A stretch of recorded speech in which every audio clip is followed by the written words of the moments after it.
A very good morning to all of you. Welcome to the second lecture on the three-phase transformer. पिछले lecture में हमने बात करी थी कि थ्री फेज ट्रांसफार्मर का बेसिक एप्लीकेशन कहाँ पर है और हम इसे क्यों यूज करते हैं। जैसे कि मैंने बताया था कि थ्री फेज ट्रांसफार्मर का एप्लीकेशन जनरेटिंग स्टेशन से डिस्ट्रीब्यूशन पॉइंट तक आने में जो वोल्टेज की रिक्वायरमेंट होती है उसको पूरा कौन करता है थ्री फेज ट्रांसफार्मर। तो हमें अलग अलग डिस्ट्रीब्यूटेड अलग अलग पॉइंट्स पे हमें हमें इस ट्रांसफार्मर को लगाना रहता है और हम उसको यूज करते हैं। उसके कॉन्फ़िगरेशन के लिए पहले मैंने बताया कि तीन सिंगल फेज ट्रांसफार्मर को आप जोड़कर स्टार और डेल्टा के फॉर्म में आप उसको जोड़कर आप थ्री फेज ट्रांसफार्मर बना सकते हैं। बट ये बहुत महंगा होता है। तीनों ट्रांसफार्मर्स को आप एक साथ जोड़ना बनाना ये पॉसिबल नहीं है, तो this is not feasible condition. उसके बाद हमने क्या किया कि ये तीनों को एक सेंट्रल लिंब में, एक कॉमन लिंब में कॉन्फ़िगर किया जिसको आप बोलते हैं थ्री फेज बैंक। और वहां हमने देखा एक एडिशनल लिंब आ रही थी जिसका कोई यूज नहीं था। तो फाइनली पर हमने जो डिजाइन किया वो ये किया कि एक सेंट्रल लिंब ए, बी और सी में हम प्राइमरी और सेकेंडरी वाइंडिंग को रखकर हम थ्री फेज ट्रांसफार्मर को बना सकते हैं। मैंने ये भी बताया था कि हम जब वाइंडिंग को प्लेस करते हैं इसमें तो पहले लो वोल्टेज वाइंडिंग को रखा जाता है, उसके बाद इंसुलेशन शीट रखी जाती है, उसके बाद हाई वोल्टेज वाइंडिंग को रखा जाता है। ये मैंने आपको बताया था। लो वोल्टेज को सबसे पहले रखते हैं इसलिए कि वोल्टेज जो होता है वो इंसुलेशन पे डिपेंड करता है। बेसिकली इंसुलेशन वोल्टेज के डायरेक्टली प्रोपोर्शनल। अगर लो वोल्टेज को हम रखते इसलिए हैं सबसे पहले कि क्योंकि वोल्टेज उसमें कम है तो हमें इंसुलेशन की कॉस्ट कम लगेगी। तो कॉस्ट इफेक्टिव सिस्टम को बनाने के लिए सिस्टम कम से कम रेट में बने या कम से कम अमाउंट में बने, इसलिए हम पहले लो वोल्टेज को रखते हैं ठीक है प्राइमरी वाइंडिंग में, और फिर उसके बाद हम सेकेंडरी वाइंडिंग को रखते हैं। सिमिलरली फिर मैंने बताया था कि जो सप्लाई है ट्रांसफार्मर से जा रही है, इसके अंदर जा रही है, वो बैलेंस्ड है, माना जाता है कि balance supply. It is balance मतलब उसके बीच में जितनी भी इलेक्ट्रिकल क्वांटिटीज है, like you can say current है, वोल्टेज है या मैग्नेटिक क्वांटिटीज है, फ्लक्स है या एमएमएफ है, वो सब 120 डिग्री एंगल पर एक दूसरे के रेस्पेक्ट में बैलेंस्ड होगी। This is the balance supply. और बैलेंस सप्लाई का सम जो होता है किसी भी पॉइंट पे आके जीरो होता है, तो वो हमने देखा था pi A plus pi B plus pi C equals to zero. फिर हमने देखा था कि किसी भी एक लिंब में, एक लिंब मतलब ये जो आप सेंट्रली वो देख रहे हैं, दिस इज बेसिकली लिंब। ये लिंब में जो फ्लक्स होता है, इस लिंब का जो फ्लक्स होता है वो 1.5 टाइम्स ऑफ उसी के लिंब के फ्लक्स के बराबर होता है, यानी कि 1.5 times of phi A. Phi A मतलब ये जो फाई ए यहाँ बन रहा था, इस लिंब में टोटल फ्लक्स जो है वो 1.5 टाइम्स ऑफ फाई ए के इक्वल होता है। क्योंकि इस लिंब में अफेक्ट पाई बी का भी है, पाई सी का भी, इसलिए 1.5 टाइम्स आ रहा है। सिमिलरली ये बी है तो बी में भी 1.5 टाइम्स ऑफ पाई बी होगा और सी में 1.5 टाइम्स ऑफ पाई सी होगा। Like that we have seen. और हमने ये भी देखा था कि 5 लिंब का ट्रांसफार्मर भी हम बना सकते हैं, लेकिन ये बहुत हेवी ट्रांसफार्मर्स होते हैं फॉर हाई पावर रेटिंग के, तो इसमें यूनिफॉर्मिटी और यूनिफॉर्म फ्लक्स डिस्ट्रीब्यूशन होने के कारण हम इसको यूज करते हैं, पर it's having a very big search. So this is the another application of hybrid transformer that we can use. आज के लेक्चर में हम बात करने जा रहे हैं हमारे शेल टाइप ट्रांसफार्मर के बारे में। We are talking about the shell type transformer, shell type construction, shell type transformer.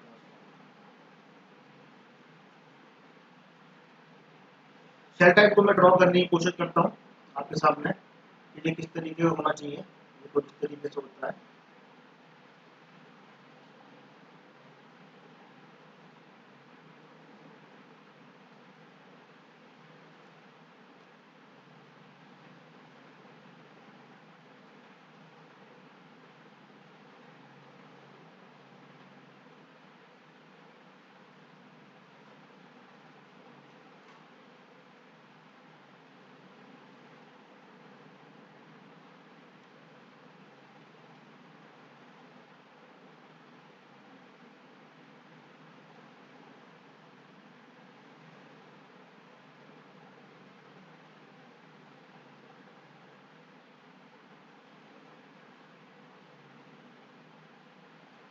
ये एक देख इस तरीके का स्ट्रक्चर जनरली हम अगर एक शेल टाइप ट्रांसफार्मर की बात करें तो शेल टाइप ट्रांसफार्मर को इस तरीके से बनता है।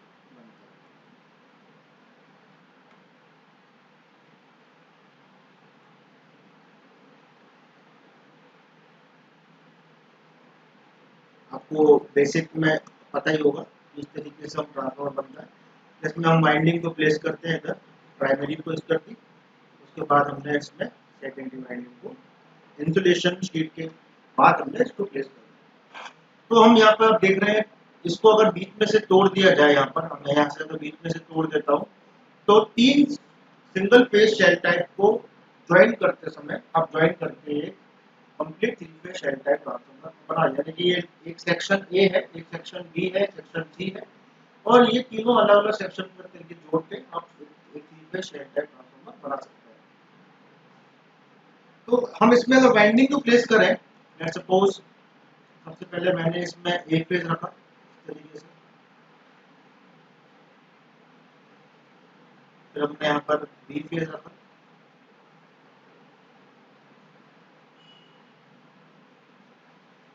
फिर सी फेज रखा, ए बी सी, और उसकी सेकेंडरी वाइंडिंग, एक वाइंडिंग तरीके से हो गई, दूसरी वाइंडिंग सेकेंडरी हमने तरीके से प्लेस कर दी।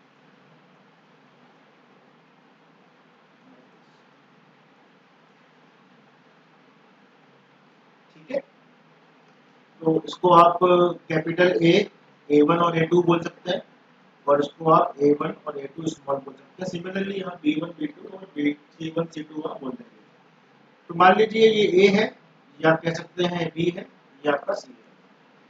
अब इस तरीके से समझिए कि ये कोर है, इस कोर में आपने ये वाइंडिंग रखी है इस तरीके से, लाइक जैसे दी ए प्लस।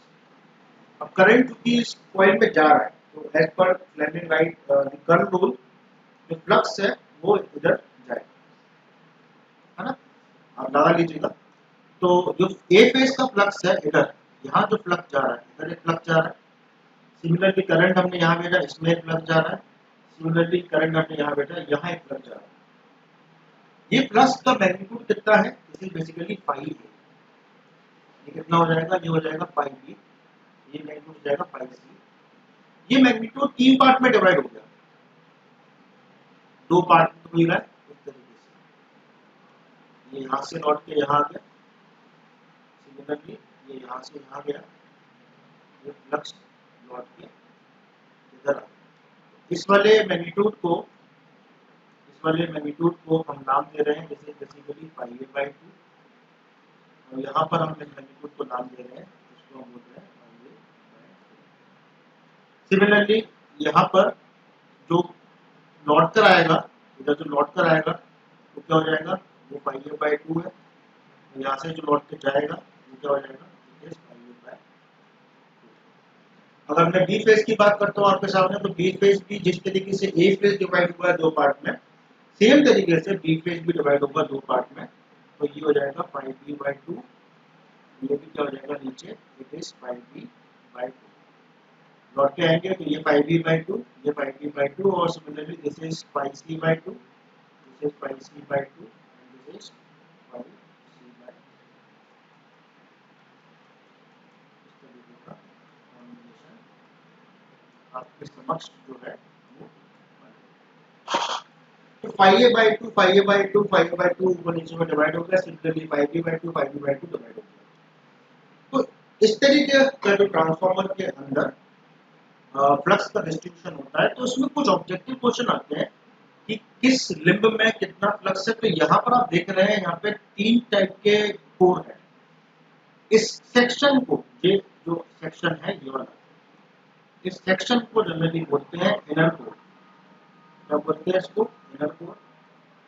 इस वाले सेक्शन को ये बेसिकली क्या बोलते हैं, इसको हम आउटर कोर, और जो अंदर फ्लक्स है इसको हम बोलते हैं सेंट्रल कोर। इन तीनों में अलग अलग फ्लक्स है। जैसे सेंट्रल कोर में, जिसका हमने नाम सेंट्रल कोर किया, उसका फ्लक्स कितना है, पाई ए है। हम ऐसा एज्यूम कर लेते हैं कि फ्लक्स क्योंकि मैग्नीट्यूड वाइज और फेजर वाइज सेम डिस्टेंस पर है, बैलेंस्ड है, इन सबका मैग्नीट्यूड पाई है। मान लीजिए पाई A plus pi B, phi A phi B phi C same magnitude के बनेंगे फाई, ठीक है। अंदर जो फ्लक्स है सेंट्रल लिम्ब में वो कितना है, फ्लक्स फाई है। ऊपर और नीचे जा रहे हैं कि इस पूरे लिंक में, इस पूरे लिम्ब में मैं देखूं तो फ्लक्स कितना है, फाई बाई टू है, इसमें फाई बाई टू है, इसमें फाई है। और जो सेंट्रल लिम्ब है, ये जो लिम्ब सेंट्रल है, इसमें कितना फ्लक्स है वो भी हम ड्रॉ करेंगे, कितना फ्लक्स इसमें आ रहा है वो अभी निकालते हैं, ठीक है ना। तो इस तरीके का हमें समझना है। अब हम देखते हैं कि यहाँ तो हमें समझ में आ रहा है फाई जो आउटर लिम्ब है उसमें तो फाई बाई टू हो रहा है, चाहे वो फाई ए बाई टू यहाँ या फाई ए बाई टू में भी फाई बाई टू है। सेंट्रल लिम्ब में मालूम है फाई ए, हमें इस बीच में इनर लिम्ब में क्या हो रहा है ये हमें निकालना है। तो उसके लिए हमें जाना पड़ेगा प्रेशर पर। Let's suppose this is basically phi A. हम जानते हैं कि करंट बैलेंस है तो बनने वाला फ्लक्स भी बेसिकली बैलेंस भी हो, ऐसा मान के चल रहे हैं। ये होगा phi C, phi A by two, कर देता हूँ बेसिकली फाई सी। ये क्या हो जाएगा, इस पॉइंट को आप क्या बोलेंगे, फाई ए बाई टू इसका आधा। इस पॉइंट को आप क्या बोलेंगे, फाई बी बाई टू इसका आधा। इस पॉइंट को आप क्या बोलेंगे, फाई सी बाई टू इसका आधा। हम अगर फाई ए बाई टू और फाई बी बाई टू आप देख रहे हैं अगेंस्ट है, मतलब फाई ए बाई टू को मैं मानूं plus phi A by two है, तो फाई बी बाई टू इसके रेस्पेक्ट में negative phi B by two. तो इसका रिजल्टेंट हमें निकालना है ना, it is not a magnitude, it is a vectorial sum. तो मैं इसको यहाँ लेकर आता हूँ तो this becomes minus of phi B by two. Phi A by two में से phi B by two minus कर दो, उल्टा भी कर सकते हैं, फाई बी बाई टू में से phi A by two minus कर दो। वो साइन कन्वेंशन है, मैंने ऐसा माना है कि डाउनवर्ड जो है वो पॉजिटिव है और अपवर्ड जो फ्लक्स है वो नेगेटिव है। यानी कि इसका रिजल्टेंट क्या होगा, इसका जो रिजल्टेंट है वो हमें निकालना है। तो रिजल्टेंट निकालने के लिए, जैसे कि मैंने पहले भी आपको ये बताया है कि रिजल्टेंट निकालने के लिए ये मैग्नीट्यूड जो है वो 120 है, ये मैग्नीट्यूड जो है वो बेसिकली 60 है, और यही 60 दो पार्ट में डिवाइड हुआ है इधर, तो ये 30 है, तो ये आपका क्या है बेसिकली 30 है। तो मैं इसको अलग से ड्रॉ कर देता हूं, तो हमें ये निकल के आएगा कि सेंट्रल इनर लिम्ब में कितना फ्लक्स फ्लो हो रहा है। तो जैसे कि यहाँ पर हम इसको अगर अलग से मैं ड्रॉ करता हूँ आपके सेक ऑफ कन्वेंशन, तो let's suppose this is like this, ये आपका इधर है, ये एक फाई ए बाई टू, इसको मैं फाई बाई टू लिख रहा हूँ। Similarly minus phi B by two है, इसको फाई बाई टू मॉड ले लीजिए मैग्नीट्यूड निकालने के लिए। और ये इसका रिजल्टेंट है जो कि इस तरीके से मूव कर रहा है। मैग्नीट्यूड में यहाँ पर जो है वो 30 डिग्री है, यहाँ पर जो है वो 30 डिग्री है, और हम एक लाइन यहाँ ड्रॉ कर देते हैं। हम जानते हैं, हम ये जानते हैं बहुत अच्छे से कि कोई भी क्वांटिटी इस तरीके से, लेट्स सपोज दिस, ये क्वांटिटी अगर थीटा है, ये क्वांटिटी अगर एक्स है, तो थीटा से लगा हुआ, थीटा से लगा हुआ मतलब ये थीटा से लगा हुआ कंपोनेंट है कॉस होता है, थीटा से लगा हुआ कंपोनेंट कॉस होता है, और थीटा उस कंपोनेंट के परपेंडिकुलर साइन होता है। ये आपको बहुत अच्छे से पता है, इसमें कोई दिमाग लेने की जरूरत नहीं। अगर ये सिस्टम ऐसे होता, मान लीजिए ये सिस्टम ऐसे होता, ये थीटा यहाँ होता, ये एक्स होता, तो बेसिकली ये थीटा से लगा हुआ कंपोनेंट क्या होता है, कॉस होता है, और थीटा से परपेंडिकुलर जो होता है उससे हॉरिजॉन्टल से या वर्टिकल से वो क्या होता है, साइन। तो ये 5/2 है, थीटा से लगा हुआ है, तो this component is basically, this is क्या होगा बताइए, this is 5/2, this is cos theta, और ये क्या हो जाएगा 5/2 ऑफ साइन 30। थीटा यहाँ पे क्या है, इट इज 30, मैं इसको 30 लिख देता हूँ। सिमिलरली ये एंगल मैग्नीट्यूड कितना है 5/2 of this is basically cos 30, ये कितना हो जाएगा 5/2 ऑफ बेसिकली sin 30। ये दोनों कैंसिल हो गए आपस में, ये कैंसिल हो जाएंगे। तो जो रिजल्टेंट फ्लक्स निकल रहा है तो हम कह सकते हैं रिजल्टेंट इन द इनर, हम इस इनर लूप की तो बात कर रहे हैं, इनर में 5/2 था, उसके नेगेटिव में -5/2 था, और उसका रिजल्टेंट फ्लक्स कितना फ्लो होगा वो अपन निकाल रहे हैं। क्यों मैं ये आपको समझा रहा हूँ, इतना सब कुछ इसलिए समझा रहा हूँ क्योंकि इसका एप्लीकेशन हमें मिलेगा ऑब्जेक्टिव क्वेश्चन में, और हमें एरिया में भी समझ में आएगा कि हमें कौन सा ट्रांसफार्मर का कौन सा सेक्शन कितना एरिया रखना है। इसलिए ये मैं आपको समझा रहा हूँ कि इसके रिजल्टेंट प्लस अपन हर इंडिविजुअल पॉइंट पर क्या निकाल रहे हैं। तो 5 इनर जो होगा यहाँ पे it is 5/2 of basically cos 30 plus it is 5/2 of basically it is cos 30। आप इसे सॉल्व कर लेंगे तो आपके सामने प्लस निकल कर आएगा। लेट्स सपोज उसको सॉल्व कर ही लेते हैं। 5/2 cos 30 5/2 it is 5 cos 30, this is 5 cos 30। तो इनर जो फ्लक्स आ रहा है it is 5 into root 3/2, 5 into root 3 by cos 30 root 3/2, it is 0.866 times of the 5। अब पाई ए है, पाई बी है, पाई सी, वो आपके ऊपर डिस्प्ले सकते हैं। जैसे बेसिकली तो इनर में ये है, आउटर में जो फ्लक्स निकल के आ रहा था this is the outer. Outer यहाँ पे ऊपर देखो तो 5/2 है, नीचे भी 5/2 है, तो यानी कि हम कह सकते हैं इट इज 5/2, बेसिकली 5/2। और जो सेंट्रल है, सेंट्रल कौन सी है? सेंट्रल हमारी ये वाली है, ये सेंट्रल, दिस इज सेंट्रल, जो सेंट्रल है एबीसी। यहाँ हमें फ्लक्स जो मिल रहा है वो मिल रहा है। ये मैंने क्यों निकलवाया डेरिवेशन आपको शेयर कर ट्रांसफार्मर, क्योंकि इसका एप्लीकेशन हमको देखने को मिलेगा इसके एरिया। एरिया मतलब हो गया कि इसका क्रॉस सेक्शनल एरिया, इसका cross sectional area, cross sectional area मतलब कि ये जो एरिया है, अगर मैं इसको थोड़ा सा कंप्लीट करने की कोशिश करता हूँ इस तरीके से, इसका क्रॉस सेक्शनल एरिया। अब मुझे ये सेंट्रल लिंब का एरिया कितना रखना है, मुझे जो आउटर लिंब का एरिया कितना रखना है, और हमारा जो इनर लिंब है उसका एरिया कितना रखना है, वो इससे निकल कर आएगा थोड़ी देर में कि हम इससे कैसे डिसाइड करेंगे कितना एरिया है। तो महाराज होता यह है कि जितना कम एरिया में हमारा काम हो जाए उतना हमारा सिस्टम कॉस्ट इफेक्टिव हो। हमारा मेन इंपॉर्टेंट है कॉस्ट कम से कम हो, कॉस्ट गिर जाए, कम से कम कॉस्ट पे हमारा ट्रांसफॉर्मर बड़ी तरीके से काम करे। तो कैसे निकाला आपने इसके? फ्लक्स का फॉर्मूला जनरली होता है magnetic field into area. Generally ऐसा माना जाता है दिस शुड बी कांस्टेंट। हमेशा अपने मैक्सिमम वैल्यू पर इसको हम यूज करते हैं। हम उस कोर की फ्लक्स डेंसिटी को उसकी मैक्सिमम वैल्यू पर यूज करते हैं कि वो हमेशा कांस्टेंट बनी जाती है। तो हमारा फ्लक्स डायरेक्टली किसके हो गया? एरिया के। तो आपके सामने क्वेश्चन आ गया कि जिसका एरिया ज्यादा है या जिसका फ्लक्स ज्यादा है उसका हमें एरिया ज्यादा रखना पड़ेगा, जिसका फ्लक्स कम है उसका हमें एरिया कम रखना पड़ेगा। यहाँ पे आप देख रहे हैं सेंट्रल लिम्ब में फ्लक्स पाई है, इसमें 0.5 और पाई है। तो किसका एरिया ज्यादा रखना पड़ेगा? जैसे कि इसमें फ्लक्स 1 है यानी मैक्सिमम है, 100% है, तो हमें इस सेंट्रल लिम्ब का एरिया ज्यादा रखना पड़ेगा। ये ऑब्जेक्टिव क्वेश्चन बनेगा।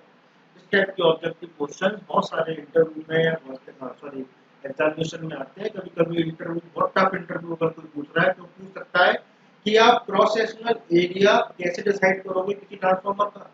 आप उसे एक ही जवाब दोगे कि सर मेरा क्रॉस सेक्शनल एरिया उस फ्लक्स पे डिपेंड करता है कि उसमें कितना फ्लक्स जा रहा है।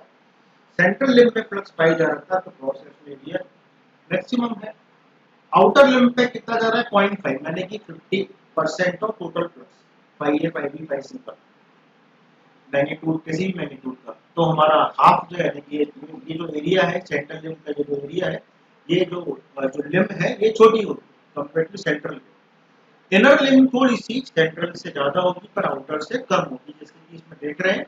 इसमें एक इनर लिम्ब की जो फॉर्मूला में 86% आ रहा है। तो big magnitude generally maximum flux density पे हम ट्रांसफार्मर को ऑपरेट करते हैं, ऐसा अनुमान है, ऐसा assumption है। तो फ्लक्स हमारा वही हम हमेशा कांस्टेंट मान के चलते हैं और हमारा जो फ्लक्स है वो एरिया के proportional. This is the concept that I want to share with you कि किस तरीके से एरिया को लेते हैं। तो this is the construction of the shell type transformer that I discussed with you. और कोर टाइप ट्रांसफार्मर आपको बता ही चुका हूं। नेक्स्ट हमारे पास इसमें जो है पढ़ने के लिए मैं देख लेता हूं।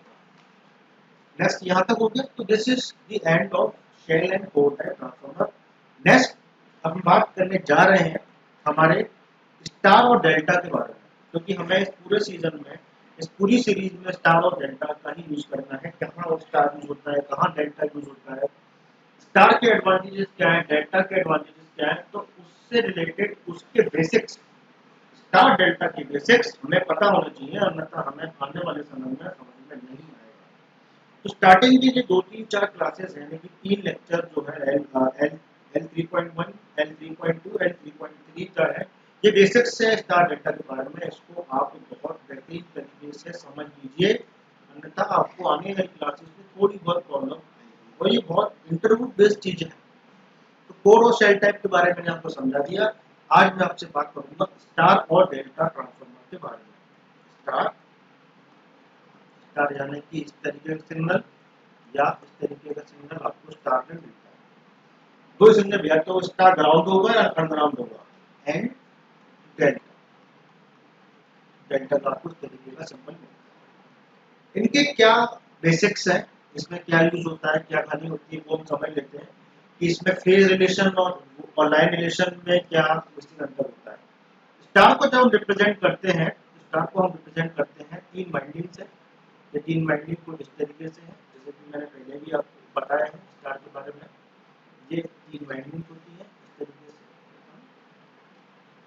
अब घरों के बाद स्टार कनेक्टेड होता है, डेल्टा कनेक्टेड होता है, वो थोड़ी देर में आने वाली क्लास में समझेंगे, आप सब समझेंगे कि घरों में स्टार विद न्यूट्रल आता है, स्टार विद ग्राउंडेड आता है, स्टार आता है, डेल्टा आता है, सप्लाई साइड में, लोड साइड में, डिस्ट्रीब्यूशन साइड में कौन सा ट्रांसफॉर्मर हम यूज करते हैं, वो आने वाले लेक्चर सीरीज में हम पढ़ेंगे। पर अभी केवल स्टार डेल्टा को आराम से बैठ के समझें, ध्यान से समझे, बिल्कुल आराम से, है ना। इसमें कोई डाउट आती है आप मुझसे पूछ सकते हैं। तो जो मैंने अभी वायर कनेक्ट किए हैं, इसको आप बोलते हैं लाइन। क्या बोलते हैं इसको? लाइन। जो एरो मैंने लगाया इसको क्या बोलते हैं? लाइन। फेज सीक्वेंस एक टर्म होता है, आपने पढ़ा होगा बेसिक इलेक्ट्रिकल में, फेज सीक्वेंस। फेज सीक्वेंस का बड़ा इंपॉर्टेंस है इलेक्ट्रिकल में। तो फेज सीक्वेंस हमने क्या माना है? पॉजिटिव फेज सीक्वेंस जनरली मान के चलते हैं। वो सीक्वेंस को हम फॉलो क्या करते हैं? एबीसी। कुछ बुक में आपको मिल जाएगा आर बाय बी। चाहे आर बाय बी से रिप्रेजेंट करो, चाहे एबीसी से रिप्रेजेंट करो, चाहे कैपिटल एबीसी से करो, चाहे स्मॉल से करो, एक ही बात। तो मैंने इसको रिप्रेजेंटेशन दे दिया, बेसिकली ये ए है, मैंने इसको रिप्रेजेंटेशन दे दिया क्योंकि मुझे फेज सीक्वेंस फॉलो करना है एबीसी। तो ए के बाद बी, बी के बाद ये बेसिकली सी। जो करंट मैंने दिया है इधर, उसको आप बोलते हैं लाइन करंट। इसको आप क्या बोलते हैं? Line current. ये करंट लाइन में जा रहा है, ये करंट लाइन में जा रहा है, तो आपने इसको क्या बोला? Line current. आईए, आईबी और आईसी, इसमें मेरे ख्याल से कोई दिक्कत नहीं है आपको। इस पॉइंट पर, जिस पॉइंट पर तीनों वाइंडिंग का एक सिरा आके मिल जाता है, इसको आप बोलते हैं, जनरली बुक में टर्मिनल दिया होगा, न्यूट्रल। इसे आप क्या बोलते हैं? न्यूट्रल। यानी कि मैं केस की बात कर रहा हूँ, ये केस। लाइन करंट मुझे समझ में आ गया, मुझे एबीसी का फेज सीक्वेंस समझ में आ गया। अब मैं लिखूंगा इसमें लाइन वोल्टेज। दो लाइन के बीच का वोल्टेज। दो लाइन का मतलब ये हो गया कि 3 लाइन आपके घरों के बाहर किसी टावर से जाती है। इन 2 लाइन के बीच का जो वोल्टेज होता है वो होता है लाइन वोल्टेज। और नीचे वाला जो वायर है वो मैंने माना है न्यूट्रल। मैंने क्या माना है? न्यूट्रल।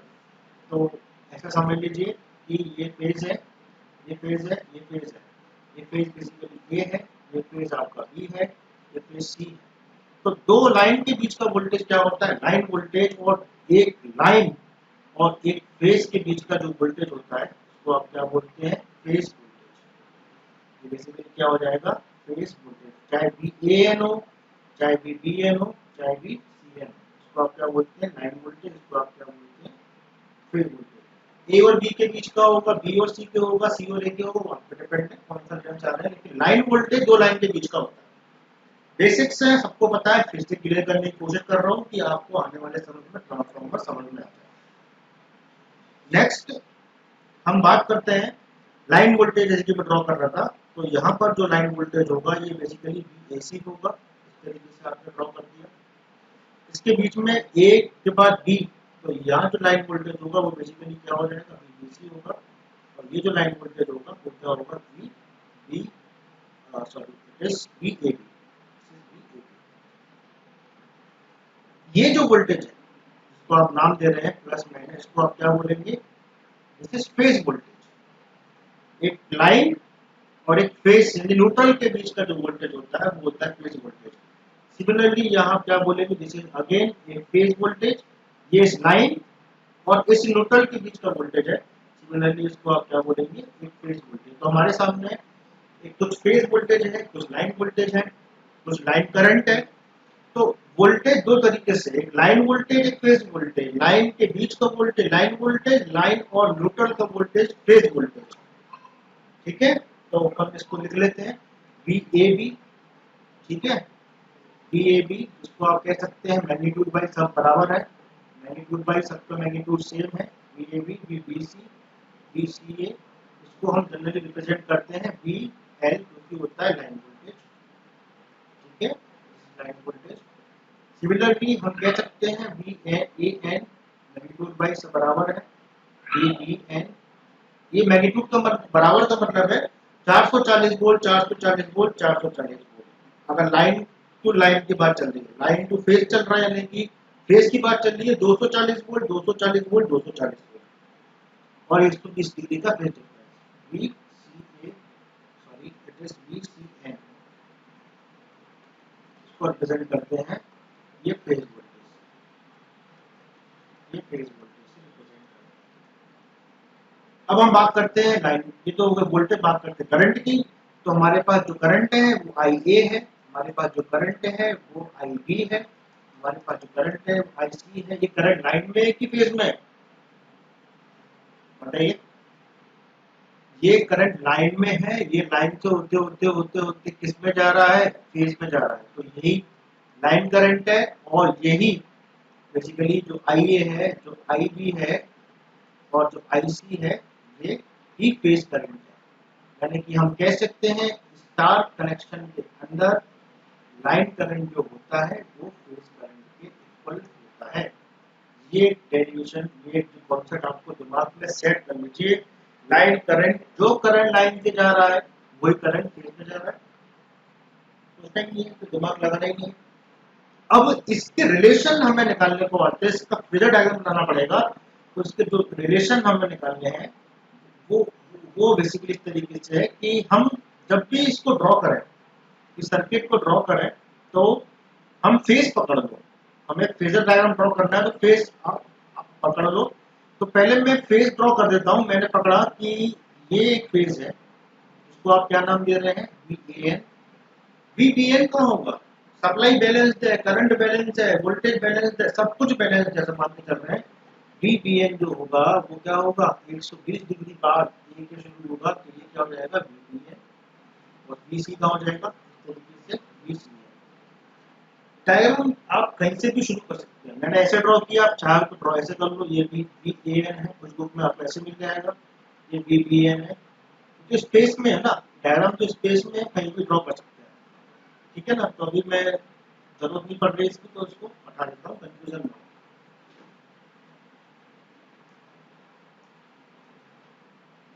अब हमें ड्रॉ करना है, हमें क्या ड्रॉ करना है, हमें रिलेशन निकालना है लाइन वोल्टेज और फेज वोल्टेज के बीच का। तो हमें ड्रॉ कर रहे हैं फेजर।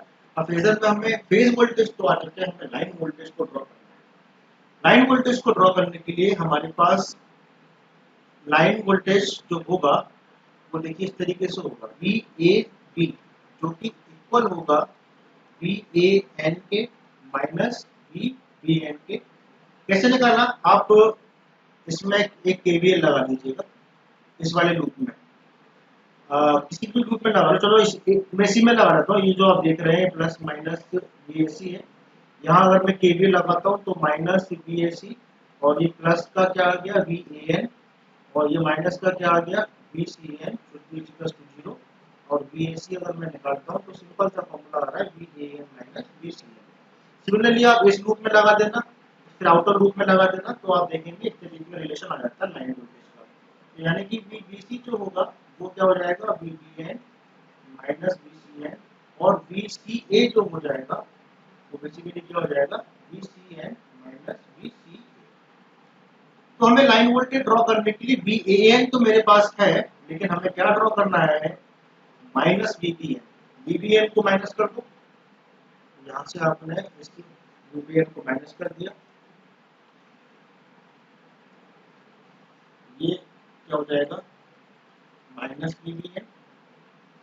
इसका रिजल्टेंट, इसका जो रिजल्टेंट है वो हमें क्या मिल रहा है, जो रिजल्टेंट है वो हमें क्या दे रहा है, this gives you the VAB। तो हमारा VAB हो गया। वही एनालिसिस सिंपल सी जैसे पहले भी कर रखी है कि ये एंगल जो है वो बेसिकली 120 डिग्री है, आपने इसको बाइसेक्ट किया, ये एंगल कितना हो जाएगा, 60 हो जाएगा, ये कितना हो जाएगा, 30 हो जाएगा, ये कितना हो जाएगा, 30 हो जाएगा। ठीक है, इसको मैग्नीट्यूड वाइज आपने VBN को क्या माना है, VP माना है। अब मैं इसको अगर दो कंपोनेंट में तोड़ देता हूँ इस तरीके से, लाइक दिस, तो यहाँ पर इसको आप VP मान लीजिए, मॉड ले लो, इसको आप क्या मान लीजिए, VP मान लीजिए, क्योंकि ये VP माना है हमने। तो ये हो जाएगा इसका, ये थीटा है, ये थीटा 30 है, इसका ये कंपोनेंट क्या होगा, VP sin 30, और सिमिलरली इसका कंपोनेंट का यहाँ कंपोनेंट जो निकल आए वो क्या होगा, अगेन VP sin 30। ये दोनों कंपोनेंट आपस में कैंसिल हो गए। सिमिलरली दो कंपोनेंट यहाँ बनेंगे, कौन से बनेंगे, VP cos 30, VP cos 30, यानी कि यहाँ जो कंपोनेंट बनेंगे वो क्या बनेंगे, VP cos 30, सिमिलरली यहाँ क्या बनेंगे, VP cos 30। तो रिजल्टेंट हमें निकालना है VAB। VAB में दो कंपोनेंट जा रहे हैं, VP ये सब ऐड हो जाएंगे वेक्टोरिकली, तो ये बेसिकली VP cos 30 हो जाएगा, और प्लस हम इसमें ऐड कर देंगे अगेन VP cos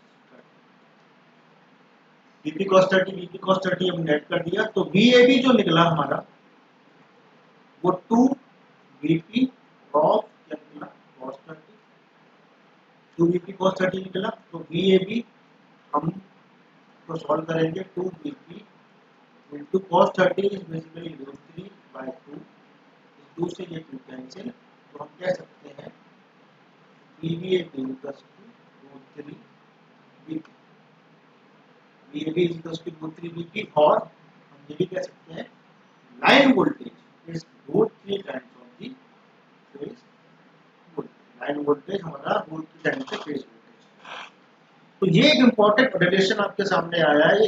ये सिर्फ देखने में बड़ा आसान लगता है, लेकिन इसकी फिजिकल सिग्निफिकेंस जब पढ़ेंगे आने वाले समय में, कि ये छोटा सा फॉर्मूला √3 टाइम्स √3 लगा ना यहाँ पे √3, ये बहुत कुछ बदल देगा। इसकी जिंदगी जो ट्रांसफार्मर की है, इसका स्टार कनेक्शन का जो एप्लीकेशन है बदल देगा। तो हमने ये सीखा कि स्टार कनेक्शन के अंदर रिलेशन निकल के आया कि VN जो होता है वो √3 होता है VP के। करंट में कोई चेंज नहीं होता, line voltage √3 times of the VP निकल कर आता है, यानी कि 240 वोल्ट अगर ये है, √3 का मल्टीप्लाई करो 438 वोल्ट के आसपास आते हैं, 440 वोल्ट। तो ये रिलेशन आपको याद रखना है, कैसे निकालते हैं। ये फेजर मैंने इसलिए ड्रॉ कराया है क्योंकि आने वाले कुछ लेक्चर्स में फेजर ही ड्रॉ करना है। Star delta delta delta delta star star delta, इस तरीके की बहुत सारे कॉम्बिनेशंस हैं, उसमें आप देखेंगे कि रिलेशन। तो ये हुआ कनेक्शन स्टार का। नेक्स्ट लेक्चर में मैं बात करूंगा डेल्टा के बारे में। आज के लिए इतना सफिशिएंट है। आप इन लेक्चर्स को बार बार रीड करिए, यूट्यूब पे लिंक मैं अपलोड कर दूंगा और अपलोडेड है, इसमें आप पढ़ सकते हैं। कोई डाउट हो तो मुझे कमेंट सेक्शन में पूछ सकते हैं। Thank you very much.